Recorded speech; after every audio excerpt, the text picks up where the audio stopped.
Jamuna future park থেকে iPhone কিনতে গিয়ে একদমই ধরা খেলাম।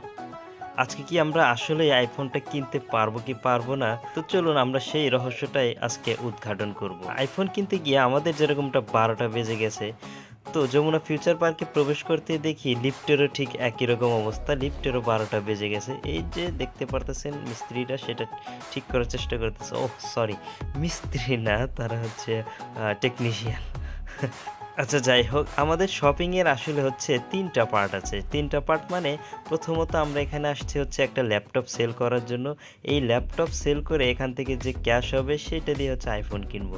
তো শুধুমাত্র ল্যাপটপ না, ল্যাপটপের পাশাপাশি একটা স্যামসাং এরও একটা ফোন আছে।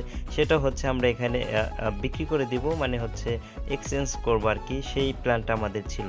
তো এইগুলা করতে যেয়ে আসলে আমাদের ১২টা বাইজা যায় আরকি। এই দোকানদার ল্যাপটপটা অনেকক্ষণ চেক করার পর ল্যাপটপের দাম আমাদেরকে ৳৭,০০০ অফার করে। তো তার কথা শুনে আমি আমার ক্যামেরা অন করে নিজের চেহারাটা একটু ভিডিও করলাম আরকি। খুবই কম প্রাইস অফার করার কারণে আমরা সেই দোকানে ল্যাপটপটা সেল না করে অন্য দোকানে চলে আসি। এই যে দোকানদারকে দেখতে পারতেছেন, ইনি আবার আমাদেরকে বলে তারা হচ্ছে ল্যাপটপটা খুলে ভালো করে অপারেশন সার্চলাইট করবে। দেন হচ্ছে তারা ডিসাইড করবে এটার প্রাইস আর কি কেমন হবে। ল্যাপটপটি খোলার পর ভিতরের কন্ডিশনটা কেমন হবে সেটার সম্পর্কে আমারও তেমন ধারণা ছিল না। তো খোলার পর দেখা গেল এটার ব্যাটারির অবস্থাটা ভালো নাই একদমও। ওটা হচ্ছে ফুলে গিয়েছিল এবং এটার গ্যাসটাকে ফুটো করে বের করে দেওয়া হয়েছিল। তো যখন কেনা হয়েছিল তখন এগুলো তো আর খুলে চেক করে নেওয়া হয় নাই। সেই কারণে আমরা একটা ধরা খাইয়া গেছি এখানে। তো যাই হোক, আরও কিছুক্ষণ এখানে বসে অপেক্ষা করতেছিল জুই এবং আমি হচ্ছে এই যে দেখতেছেন ব্যাটকাইয়া হচ্ছে ভিডিও করতেছিলাম।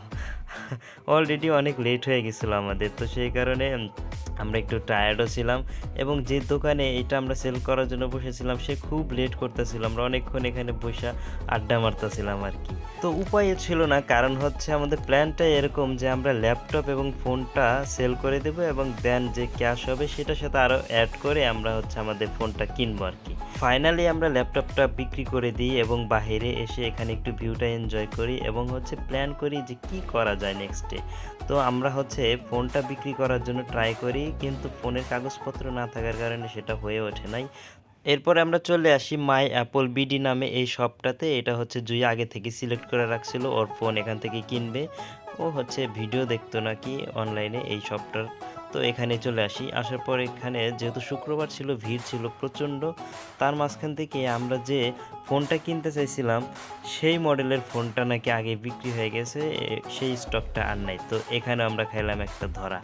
আইফোন কিনতে এসে এই যে কয়েকবার ধরা খাইছি। তো এখন কি করব, সেটার থেকে প্রিভিয়াস জেনারেশন যেগুলা সেগুলা দেখার চেষ্টা করলাম। কিন্তু পছন্দ ঠিকমতো হয় নাই আমার।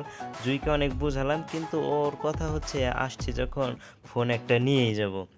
পরবর্তীতে না হয় আবার এক্সচেঞ্জ করে নিব। আসলে শখ বলেও তো একটা ব্যাপার আছে, তাই না? তো ওর শখ হইছে ও ফোন কিনবে, তো সেটা যে ফোনই হোক না কেন ওর লাগবেই।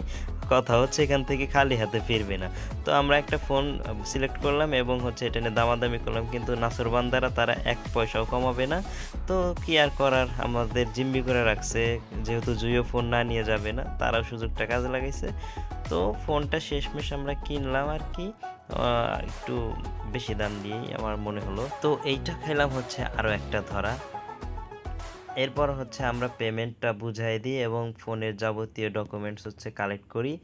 তারপর হচ্ছে একটা ফটোশ্যুট করা হয়। ফটোশ্যুট করার পরে হচ্ছে আমাদের ফোন কেনার সাঙ্গ এখানে খতম।